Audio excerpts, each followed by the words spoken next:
나를 움직이는 힘 그리고 내가 움직이는 힘이라고 하는 제목으로 함께 하나님의 말씀에 은혜를 나누어 보려고 합니다. 청년들이 고민이 참 많은 것 같습니다. 고민이 한두 가지가 아닌 것 같아요. 이렇게 만나서 이야기하다 보면 그리고 아니면 셀 보고서에서 이렇게 보고를 받다 보면 정말로 많은 고민들이 있는 것 같습니다. 학교에서는 선배나 아니면 교수님과의 갈등이 있는 청년들도 있고 아니면 직장 안에서 자신의 상사와 어떤 어려움들을 겪는 이야기들도 있습니다. 또 반면에 자기는 빨리 결혼하고 싶다는 거예요. 빨리 결혼해. 그러면 결혼을 혼자 하는 게 아니잖아요. 이렇게 저한테 가르치듯이 이야기하는 청년들도 있고, 그러니까 이성 교제에 대한 어떤 고민과 갈등들도 있는 것 같습니다. 그리고 저희들이 리더 모임 하거나 아니면 이렇게 기도의 제목이나 삶을 나눌 때에도 참 많은 고민들과 어려움들이 우리들의 안에는 각자 다른 내용들로 참 많이 채워져 있는 것 같습니다. 그런데 이런 많은 기도의 제목과 고민들 가운데 정말로 많은 고민 중에 하나가 무엇이냐면 특히 우리 청년의 시대에 진로에 관한 고민이 참 많은 것 같습니다. 내가 지금 다니고 있는 직장을 계속 다녀야 되는지 아니면 다른 직장으로 이직을 해야 되는지 아니면 대학생인 경우에는 내가 어떤 직업을 선택해야 되고 또 어떤 진로를 향해 가야 되는지 이런 고민들이 참 많은 것 같습니다. 그러니까 미래에 대한 고민이겠죠. 그러한 고민을 하는 사람들에게 저는 늘 하는 말이 있습니다. 뭐냐면 여러분들이 하고 싶은 걸 하십시오라고 하는 이야기예요. 여러분 그런 얘기 들어보셨죠? 재능 있는 사람은 노력하는 사람을 절대 이길 수 없고 노력하는 사람은 즐기는 사람을 절대 이길 수 없다. 그 얘기는 뭐예요? 결국 아무리 내가 좋은 재능을 가지고 태어났고 또 수많은 시간을 들여 노력을 한다 할지라도 결국 그 일을 재밌어 하는 사람을 이길 수 없다는 겁니다. 그러니까 여러분들의 인생 속에서 내가 맡은 분야에 최고가 되고 싶다. 그리고 거기에서 정말로 선한 영향력을 끼치고 싶다라고 한다면 여러분들이 하시고 싶으신 일을 해야 된다라고 하는 겁니다. 여러분들이 정말로 재미있어 하는 일들을 해야만 그 일들에 대한 만족도 있을 수 있고 다른 사람에게 좋은 영향을 끼칠 수도 있다라고 하는 겁니다. 그런데 실제로 이 말을 들을 때에 여러분들의 마음 가운데 잘 와닿지 않는 경우들이 참 많을 겁니다. 왜 그렇죠? 첫 번째는 내가 원하는 게 뭔지 잘 모릅니다. 그러니까 여러분들이 하고 싶은 거 하십시오. 여러분들이 원하는 걸 하십시오라고 이야기하는데 저는 제가 원하는 게 뭔지 모르겠어요라고 하는 이야기를 하는 사람들이 거의 태반입니다. 그 얘기는 뭐예요? 결국 우리는 태어나서 고3 대학교에 진학에 이르기까지 내가 한 번도 내가 뭘 좋아하는지에 대해서 고민해 본 적이 없어요. 그리고 보통은 그냥 공부만 열심히 하면 된다라고 하는 생각에 책상 앞에만 앉아 있어 보내는 시간이 대부분입니다. 그러니까 다른 것에 대해서 경험해 볼 시간이 없기 때문에 내가 무엇을 좋아하는지에 대해서 찾아보고 생각해 볼 시간이 별로 없었어요. 그러다 보니까 정작 내가 뭘 좋아하지, 내가 좋아하는 것을 선택하려고 하면 그 선택에 있어서 자신이 좋아하는 게 무엇인 줄을 모르는 겁니다. 그래서 많은 사람들은 그렇게 이야기해요. 야, 괜찮아. 야, 다른 이렇게 좋은 어떤 것들을 하는 데 있어서 야, 전망이 있다고 해서 좋은 과를 선택했는데 막상 가보니까 이제 자신의 적성에 맞지 않는 경우들이 참 많이 있죠. 제가 여러분들에게도 언젠가 한번 말씀드렸던 것 같아요. 제가 대전에 있을 때 한 청년 중에 하나는 카이스트를 들어갔거든요. 카이스트에 들어갔는데 1년 만에 자퇴를 했습니다. 더 이상 공부를 못하겠다는 거예요. 이렇게 조금만 더 살다가는 자기가 죽을 것 같아서 자퇴를 했다는 겁니다. 그러니까 좋은 과, 좋은 대학, 전망이 있다라고 하는 과를 선택해서 갔는데 자기하고 적성에 맞지 않아요. 그래서 그만두려고 하다 보니까 부모님이 말씀하시는 거예요. 야, 네가 어떻게 해서 간 대학인데 자퇴를 해.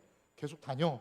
이렇게 이야기하고 다른 분들에게 막 상담을 해보면 야, 대한민국에서 자기 적성에 맞는 일 하는 사람이 몇 사람이나 될 것 같아. 그냥 일해. 하다 보면 다 그냥 하게 되는 거야. 이런 일들, 이런 이야기들을 듣게 됩니다. 그러니까 보통 자신의 좋아하는 일들, 자신의 적성에 맞는 일을 찾으십시오라고 하는 일이 잘 와닿지 않아요. 또 한 가지는 뭐냐면 어렵게 자기가 원하는 일을 선택했다 할지라도 그것을 찾았다 할지라도 그게 돈을 많이 벌지 못하고 자신의 미래를 보장해 주지 못하는 직업과 연관되어져 있는 경우에는 그 길을 선택하기가 참 쉽지 않습니다. 그러니까 물론 이렇게 내가 좋아하는 일 그리고 가고자 하는 길이 돈을 많이 버는 길이라고 한다면 뭐 상관없겠죠. 그 길을 선택하고 그 길을 가는 게 그렇게 어렵지 않을 겁니다. 그런데 내가 선택하려고 하다 보니까 돈벌이가 안 되는 거예요. 가도 먹고 살 일이 막막한 겁니다. 그러니까 자기가 좋아하는 일을 선택할 수 없게 되는 겁니다. 뭐 여기에다가 뭐 부모님의 체면도 생각해야 되죠. 내 사회적인 위치도 생각을 해야 되죠. 뭐 여러 가지를 복합적으로 생각하다 보면 사실 내가 좋아하는 일을 선택하는 일은 쉽지 않더라라고 하는 겁니다. 그럼에도 불구하고 제가 여러분들에게 꼭 말씀드리고 싶은 것은 여러분 그래도 좋은 일을 선택하셔야 여러분들의 인생과 여러분들의 미래가 즐거울 수 있다라고 하는 것입니다. 이처럼 우리는 우리의 인생 속에서 내가 좋아하는 일을 할 때에 비로소 내 삶을 움직일 수 있는 힘이 생깁니다. 여러분 한번 생각해 보십시오. 내가 좋아한다는 것은 뭐예요? 내가 그 일을 찾아 한다는 것이거든요. 그래야만 좋은 성과를 낼 수 있는 겁니다. 제가 대전에 있을 때도 그랬고 부산에 있을 때도 그랬고 그 사역지에서 사회인 야구라는 걸 했습니다. 사회인 야구를 하다 보면 그냥 우리 프로야구 할 때하고 비슷해요. 봄에 시작해서 가을에 끝납니다. 그럼 그 중간에 뭐가 있죠? 여름이 있습니다. 여름을 지내다 보면 여러분 지금과 같은 불볕더위들이 있어요. 근데 보통 사회인 야구가 언제 하냐면 11시에 시작해서 한 2시 정도 끝나거든요. 그 뙤약빛에서 아무도 돈도 주지 않고 자기가 돈을 내야 돼요. 누가 자기를 모셔오지도 않아요. 자기 차를 타고 가야 돼요. 그런데 여러분 한번 생각해 보십시오. 제가 보통 사회인 야구를 할 때 투수 아니면 포수를 했거든요. 투수할 때는 그나마 괜찮습니다. 포수하려면 넥가드라고 하는 걸 찹니다. 발 등부터 시작해서 여기를 보호하는, 그리고 프로텍트라고 하는 가슴막이 있죠. 이거를 차요. 거기서 끝나는 게 아니라 헬멧을 쓰고 포수 마스크를 써야 됩니다. 그러니까 거의 한 막 35도 막 이렇게 되는데 이 장비를 차고 있으면 가만히 있어도 땀이 나요. 그런데 그거를 찾아다니면서 하더라는 거죠. 왜요? 좋아하니까. 그러니까 내가 좋아하는 것은 나를 움직이는 힘이 있게 만듭니다. 그러니까 우리가 좋아하는 일을 선택해야 된다라고 하는 것은 내가 억지로 에너지를 쓰지 않아도 그 좋아하는 일에 대해서 내가 찾아가서 그 스스로 그 일들을 할 수 있기 때문에 내 일, 내 평생 직업에 대해서 좋아하는 일을 선택하는 것은 참 중요하다라고 하는 것이죠. 여러분 오늘 본문의 말씀을 한번 보십시오. 오늘 본문의 말씀을 보면 아나니아와 삽비라의 이야기가 나옵니다. 이 말씀이 나오기 전반적인 부분, 사도행전 4장 후반절의 말씀을 보면 무슨 이야기가 나오냐면 하나님께로부터 받은 은혜 받은 사람들의 이야기가 나옵니다. 그 은혜 받은 사람들이 그 은혜의 결과를 어떻게 나타내고 있냐면 자신들의 소유를 팔아서 다른 사람들에게 나누는 일들로 그 은혜의 보장, 그 은혜의 결과를 보여주고 있어요. 사도행전 4장 34절에서 35절은 이렇게 말씀합니다. 그들 가운데는 가난한 사람이 한 사람도 없었다.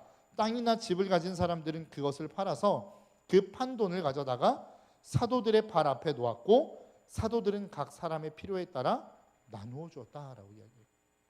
그러니까 집이 있어요, 땅이 있어요. 그 사람들이 자신의 집을 팔고 땅을 팔아서 가난한 사람들에게 다 나누어 줬다는 거예요. 그러니까 가난한 사람이 하나도 없었다라고 이야기합니다. 여러분 이게 정상적인 이야기인가요? 여러분들의 삶 속에 야 네가 가지고 있는 재산 다 팔아서 가난한 사람들에게 나누어 줘라고 하면 여러분 나누어 주실 수 있겠어요? 여러분 뭐 가난한 사람은 둘째치고 가족들에게도 나눠주기가 참 쉽지 않은 것 같습니다. 제가 뭐 정확한 때와 뭐 내용들은 잘 기억나지 않지만 제가 저희 둘째 아들에게 그렇게 한번 물어본 적이 있어요. 야, 너 네가 가지고 있는 거 반절만 아빠한테 주면 안 돼? 그랬더니 저희 아들이 너무나도 그냥 쿨하게 그래? 라고 대답을 하는 거예요. 좀 놀랬습니다. 얘가 지금 정신이 나갔나? 뭐 이런 생각이 들었어요. 그래서 그러면 줘봐 그랬더니 근데 어떡하지? 내 지갑에 1,000원밖에 없는데? 그렇게 얘기를 하는 거예요. 그러니까 뭐 500원 주겠다 이 얘기죠. 제가 500원 받으려고 그 얘기 했겠습니까? 그런데 저는 알고 있어요. 그 아들에게 주택 청약 통장이 있다는 걸 알고 있습니다. 그래서 그때 당시에 300만 원이 좀 넘는 돈이 있었거든요. 야, 너 주택 통장 있잖아. 적금 통장. 그거 빨리 줘. 그랬더니 뭐라고 얘기하냐면 그건 돈 못 뽑아 라고 이야기하는 거예요. 그래서 못 줘 라고 얘기하는 거예요. 야 괜찮아 그거 해약하면 돼. 해약하고 내가 반 다시 넣어줄게. 그랬더니 싫어 됐어 라고 이야기하더라고요. 그래서 제가 생각했습니다. 아들 새끼 키워봐야 소용없다. 그러니까 여러분, 우리가 내가 가지고 있는 것이 정말로 뭐 아무것도 아닐 때에는 반 나눠주는 거 어렵지 않습니다. 그런데 내 전 재산을 팔아서 누군가에게 준다라고 하는 것은 쉽지 않아요. 가족에게 준다는 것도 쉽지 않을 뿐더러 모르는 사람에게, 남에게 준다는 것은 훨씬 더 쉽지 않은 일입니다. 그러니까 지금 이 사도행전 4장에 나타나는 이 사역들, 이 역사들은 사실 은혜가 아니면 일어날 수 없는 일이라는 거예요. 은혜를 받은 사람들에게 나타난 결과물이다라고 하는 것입니다. 그래서 여러분, 우리가 기억할 때에, 우리가 어떤 신앙생활을 할 때에 은혜를 받는 것이 왜 중요한가요? 그 은혜를 받으면 내가 하나님의 말씀에 순종하는 게 쉬워지기 때문에 그렇습니다. 은혜를 받으면 기도의 자리에서 기도하는 게 쉬워집니다. 은혜를 받으면 하나님의 말씀을 듣고 그 말씀 앞에 순종하는 것이 쉬워진단 말이죠. 그래서 우리는 은혜를 갈망하는 것입니다. 은혜를 간구하는 것입니다. 내가 하나님의 뜻대로 살아가고는 싶은데 이게 쉽지 않기 때문에 조금 더 쉽게 갈 수 있도록 하나님의 은혜가 내 인생 가운데 부어지기를 우리는 갈망하는 거란 말이죠. 그래서 우리에게는 은혜가 필요한 것입니다. 이 사도행전 4장에 나타나는 이 모든 사역들은 제정신으로 하는 게 아니란 말이에요.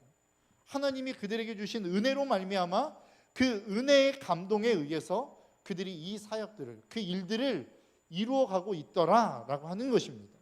그런데 문제는 무엇입니까? 우리의 삶에 이 은혜가 항상 그렇게 충만하지 않더라는 것이죠.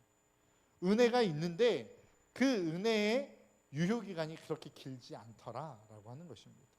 그래서 우리는 은혜는 받았지만 그 은혜에서 떠나는 삶을 살게 되더라라고 하는 것이, 그게 누구의 이야기입니까? 오늘 본문에 나오는 아나니아와 삽비라의 이야기입니다. 아나니아와 삽비라는 자신들의 소유를 팔았어요. 여러분, 이 팔았다라고 하는 의미가 어떤 의미일까요? 은혜 받았다라는 것 아니겠습니까? 어떤 분들은 어떻게 보면 그렇게 생각할 수 있을지도 모르겠어요. 우리가 보통 어떤 사람이 행할 수 없는 위대한 일을 하면 어떻게 되죠? 그 사람에 대해서 관심이 집중됩니다. 야, 저 사람 되게 위대한 일 했어. 저 사람이 지금까지 전 재산을 뭐 학교에 기부했대. 뭐 이런 일들을 하면 그 사람에 대해서 관심이 집중되지 않습니까?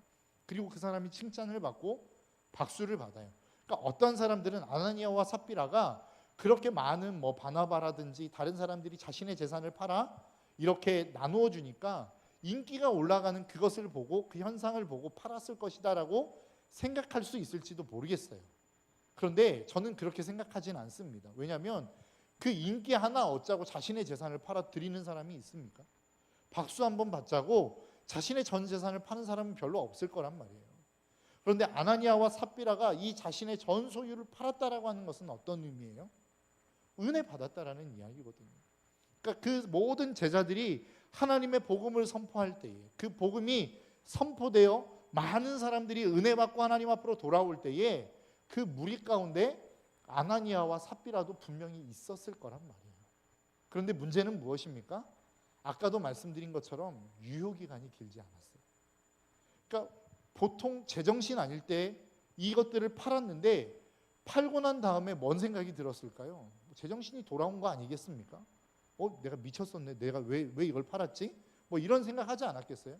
그런데 여러분, 이 당시를 여러분 한번 생각해 보십시오. 오늘날처럼 뭐 산업화가 진행되어지고 막 전혀 옆집에 살아도 누가 누군지 모르는 시대가 아니었단 말이에요. 이 초대교회 당시의 시대는 우리나라 뭐 조선시대처럼 뭐 한 마을에 살면 평생 거기서 태어나서 거기에서 살다 죽는 사람이 태반인 시대였단 말이죠. 그러면 어떻습니까? 그곳에서 누가 어떤 자식을 낳고 숟가락이 몇 개고 어떤 성향을 가지고 있고 이런 것에 대해서 전체 다 파악하고 살아가는 시대가 그 시대였단 말이죠. 그러면 그런 시대에 살아가는 그 아나니아와 삽비라가 자신이 가지고 있는 소유를 팔았다라는 이야기는 뭐예요? 재산이 적지 않았다라는 것을 의미하지 않겠습니까? 가난하지 않았다라는 것을 의미하지 않겠습니까? 그 재산을 판 거예요. 그러면 그 소문이 들리지 않았겠습니까? 야, 아나니아와 삽비라가 재산을 팔았대. 웬일이래? 왜 팔았대? 모르겠어. 뭐 제자들이 그랬던 것처럼 나눠주려고 그러지 않았겠어? 뭐 이런 소문들이 분명히 있었을 거란 말이에요. 그런데 그런 소문이 확 퍼졌다는 것을 누구도 알아요? 아나니아와 삽비라도 알아요. 그런데 문제는 뭐예요? 제정신이 아닌 게 아니라 이제 제정신이 돌아온 거예요. 그러니까 어떤 생각이 들었겠습니까? 아깝다는 생각이 좀 들지 않았겠어요? 우리도 보통 그러잖아요. 은혜 받으면 주님, 우리가 주님 앞에 우리의 모든 삶을 드리겠습니다. 내 삶을 드리겠습니다. 라고 막 제정신 아닌 소리를 하잖아요. 그러다가 제정신이 딱 돌아오면 어떻게 해요? 나 큰일 날 뻔했어. 진짜로 내 삶 드릴 뻔했네. 막 이런 이야기, 이런 생각 한단 말이에요. 그러니까 아나니아와 삽비라도 그런 상황이 아니었을까라는 생각을 합니다. 자기가 제정신이 아닐 때 하나님 앞에 헌신했어요. 자신의 삶을 드리겠다라고 이야기했어요. 그리고 자신의 전 재산을 드릴 거라고 결단했단 말이죠. 그리고 그 소문들이 많은 사람들에게 들려왔을 거란 말이에요. 그런데 문제는 자신의 제정신이 돌아온 거예요. 손해나는 것 같은 거예요. 너무나도 아까운 생각이 드는 거예요. 그래서 어떻게 했습니까? 소유의 얼마를 숨기기 시작했습니다. 오늘 본문 1절과 2절입니다. 그런데 아나니아라는 사람이 그의 아내 삽비라와 함께 소유를 팔아서 그 값의 얼마를 따로 떼어 놓았는데 그의 아내도 이것을 알고 있었다. 그는 떼어놓고 난 나머지를 가져다가 사도들의 발 앞에 놓았다라고 이야기해요. 여기까지는 괜찮아요. 사도들의 발 앞에 갖다 놓았어요. 그런데 문제는 뭐예요? 그것이 전 재산인 것처럼 이야기했단 말이죠. 그것이 자신들이 판 전 재산인 것처럼 꾸며놓고 그렇게 거짓말하며 갖다 놓았다는 거예요. 그런데 여러분 한번 생각해 보십시오. 그게 전 재산이든 아니든 그것들을 갖다 놓았다는 자체가 대단한 것 아닙니까? 그런데 문제는 뭐예요? 거기에 대해 거짓말이 섞였다는 겁니다. 여러분 우리가 이야기할 때 아까 앞에서 여러분들에게 말씀드린 것처럼 여러분 우리가 어떤 일들을 할 때에 내가 좋아하는 일들을 해야 되는 이유는 내가 좋아하는 일은 그냥 몸이 따라가기 때문에 좋아하는 일을 해야 됩니다. 우리의 신앙생활도 저는 마찬가지라고 생각해요. 우리가 은혜 받고 이 신앙생활이 즐거워야 하는 이유는 즐거워야만 이 예배의 자리로 기쁨으로 올 수 있기 때문에 그래요. 그런데 여러분 우리가 정말로 이 신앙생활이 즐겁지 않으면 어떻습니까? 뭐 정말로 막 그 먹을거리 되는 막 이렇게 소나 돼지가 도살장에 끌려가는 것과 같은 느낌으로 예배의 자리에 맨날 매주마다 한 번씩 와야 된다면 여러분 어떤 느낌이 들겠어요? 이 신앙생활이 과연 우리의 삶을 윤택하게 한다라고 이야기할 수 있나요? 내가 날마다 도살장 끌려오는 느낌으로 예배의 자리에 나온다고 한다면 이 신앙생활이 과연 우리의 삶에 어떤 유익을 주겠냐고요. 우리가 계속해서 새벽과 금요신매 기도회를 통해서 예레미야를 살펴보지 않습니까? 예레미야에 있어서 이스라엘 백성들에게 하나님은 어떤 존재예요? 정말로 그들이 사모하고 기대하는 존재입니까? 아니잖아요. 그들에게 무엇인가 짐과 같은 존재 아닙니까? 내가 어떤 의무를 행해야 될 만한 존재, 그렇지 않으면 나에게 벌을 내리는 존재처럼 느껴지는 게 지금 예레미야서에 나타나는 이스라엘 백성들에게 보여지는 하나님의 존재 아니냐고요. 우리의 신앙생활이 그럴 수 있단 말이에요. 우리의 신앙생활은 윤택한 것이요, 우리를 살리는 것이요, 우리의 생명이라고 이야기는 하지만 결국 우리의 삶 속에 나를 얽매이는 것 같고 나에게 짐을 주는 것 같고 무엇인가 피로물질이 하나 더 쌓이는 것 같은 느낌으로 이 신앙생활이 다가올 수 있단 말이에요. 기쁨이 되어지지 않으면, 이 신앙생활이 즐거움이 되어지지 않으면. 그래서 우리의 삶 가운데 신앙생활이 즐거워야 되는 이유는 여기에 있는 것입니다. 그런데 문제는 뭐예요? 아까 말씀드린 것처럼 우리의 신앙생활이 날마다 그렇게 즐거울 수 없어요. 날마다 그렇게 행복할 수 없어요. 날마다 그렇게 성령 충만할 수 없어요. 그래서 아나니아와 삽비라도 그랬단 말이에요. 은혜를 받았을 수 있고 그 은혜 때문에 자신의 삶을 결단낼 수 있단 말이에요. 그런데 문제는 뭐예요? 제정신이 돌아와서 이제는 그렇게 할 수 없을 것 같은 마음과 생각이 그 삶 가운데 들어오기 시작했단 말이죠. 그러면 그냥 내가 소유를 팔았는데 얼마는 제 것으로 삼고 얼마를 드리겠습니다라고 하면 되는데 그렇게 하지 않고 자신의 체면과 어떠한 자신의 지위와 자신의 위치를 생각해서 거짓말을 했단 말이죠. 우리의 마음 가운데도 그러한 유혹들이 참 많이 있지 않습니까? 나는 별로 신앙이 없어요. 나는 하나님을 바라보지도 않아요. 하나님을 갈망하지도 않아요. 그런데 나의 신앙의 연수가 얼만데, 나의 부모님이 뭐 안수 집사님이고 장로님인데 내가 이 정도의 신앙을 보이면 내가 되겠어? 그러면서 그냥 마지못해 그렇게 하는 척하는 모습들이 우리의 삶 가운데 있지 않더냐라는 거예요. 모든 사람들이 구원 받았습니까? 구원 못 받은 사람 손 들어 보십시오. 아이 쪽팔리게 어떻게 손 들어 막 이러면서 손 못 들잖아요. 그런 모습들이 우리의 삶 가운데 있을 수 있단 말이에요. 그런데 문제는 뭐냐면 거기에 머물러 있어 버리면 끝난다는 거예요. 아나니아와 삽비라에게도 분명히 그런 마음이 있었어요. 자신들의 기쁨으로 움직일 수 있는 힘이 그들의 삶 가운데 작동되어지지 않는 시간들이 분명히 그들에게도 찾아왔단 말이에요. 그러면 그들에게 있어서 작동돼야 될 힘이 뭡니까? 자기 스스로가 의지를 들여 움직이는 힘이 필요했다는 거예요. 그것을 우리는 무엇이라고 이야기합니까? 이성이라고 이야기하는 거예요. 하나님은 우리에게 감정을 주셨어요.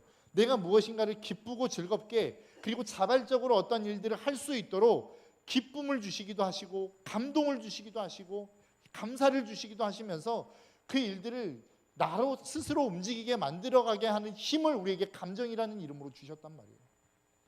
그런데 어느 순간인가 그 감정이 작동하지 않을 때가 있어요. 그것을 하고 싶지 않을 때가 있단 말이에요. 그것이 귀찮게 느껴질 때가 있어요. 내가 분명히 해야 될 일이지만, 내가 분명히 그 일들을 감당해야 되지만, 내가 분명히 이것들을 해야지 산다는 것을 알지만 그것들이 하기 싫을 때가 있단 말이에요.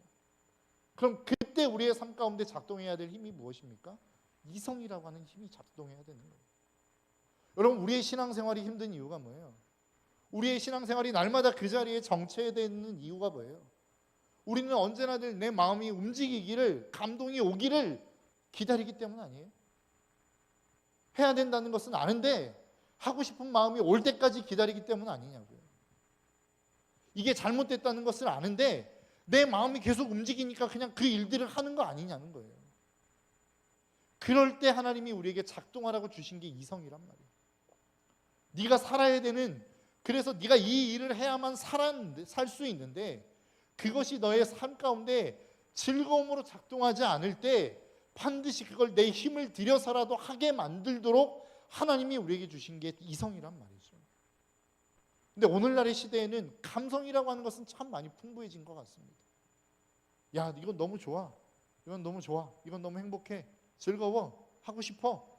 그런데 하기 싫은데도 해야 될 것들이 분명히 우리의 삶 가운데는 있는데 그것에 대해서는 많이 무시되어지는 시대를 우리는 살아가고 있는 게 아니냐라고 하는 것입니다. 그것이 우리의 신앙생활에 있어서도 작동하고 있는 것 같습니다. 감정이 움직이면 움직이는 것 여러분 어렵지 않아요.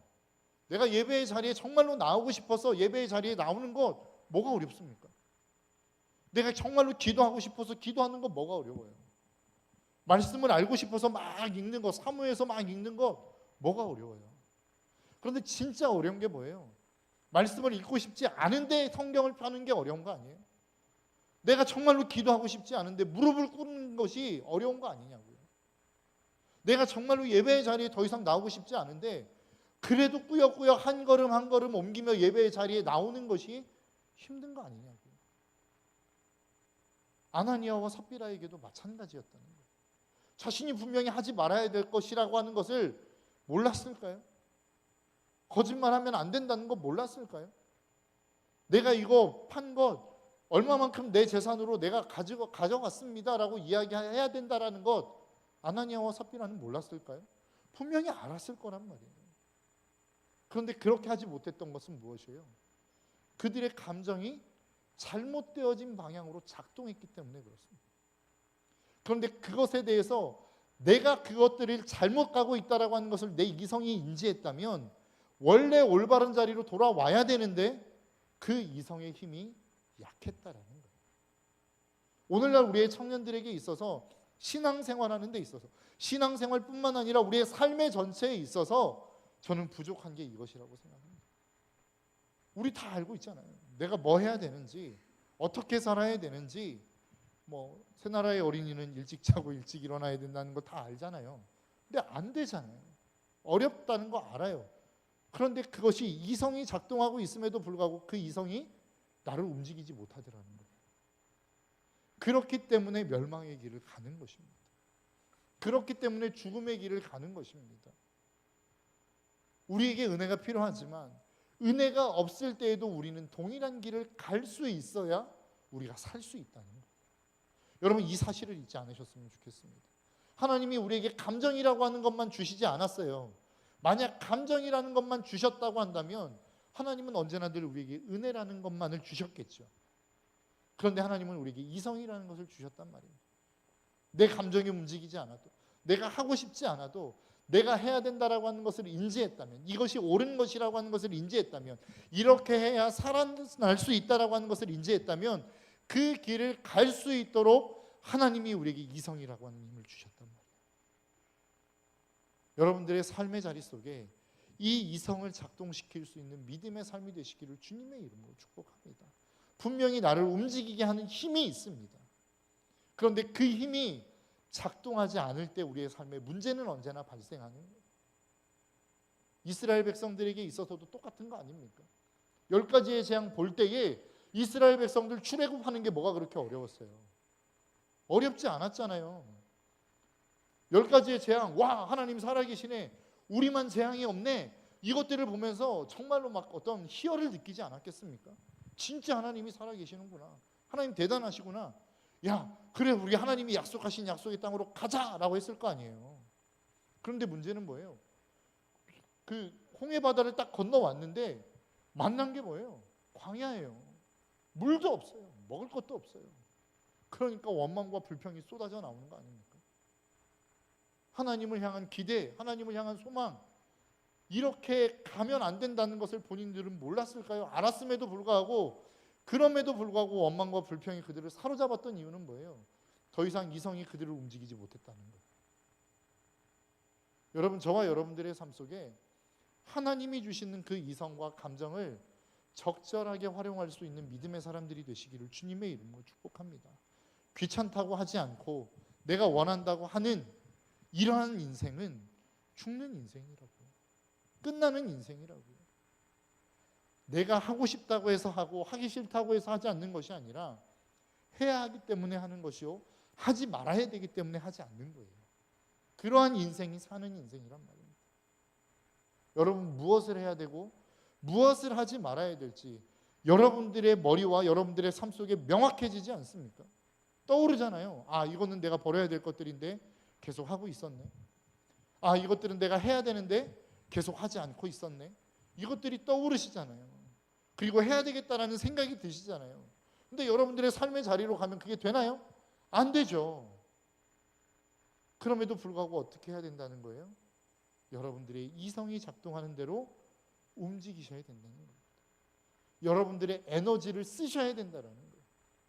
여러분들의 힘을 거기에 투자하셔야 된다는 거예요. 그래야 여러분들이 살 수 있습니다. 그래야 우리가 하나님과 깊은 교제를 누릴 수 있습니다. 여러분, 이 자리에 나와 계시는 분들 가운데 나는 하나님과 교제하고 싶지 않아요 라고 이야기하는 사람이 어디 있어요? 아무도 없잖아요. 모든 사람들은 막연하게라도 다 하나님과 교제하고 싶어 해요. 그런데 거기에 대해서 내 힘과 에너지를 쓰고 싶어 하지는 않아요. 기도의 자리가 되었든 말씀의 자리가 되었든 내가 힘있게 부르짖어 기도하는 그 기도가 되었든 그것들을 하고 싶어 하지 않는다고.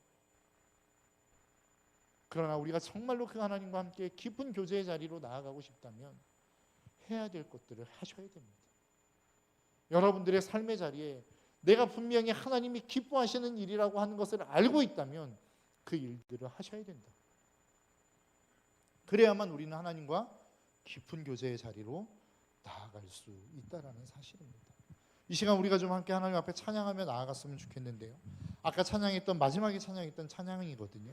주 예수의 얼굴을 구하며 예배하는 세대에 일어나 주 위에 살며 주 위에 죽으니 이것이 우리의 부르심이래요.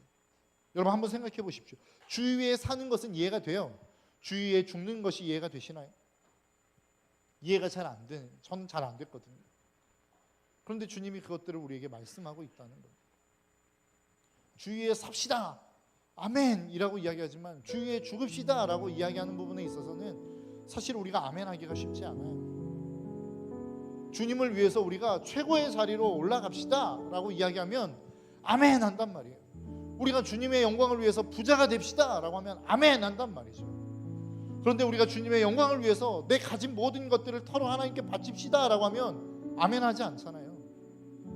내가 우리의 주님의 영광을 위해서 정말로 가장 낮은 자리로 내려갑시다 라고 하면 아멘 잘 안 한단 말이에요.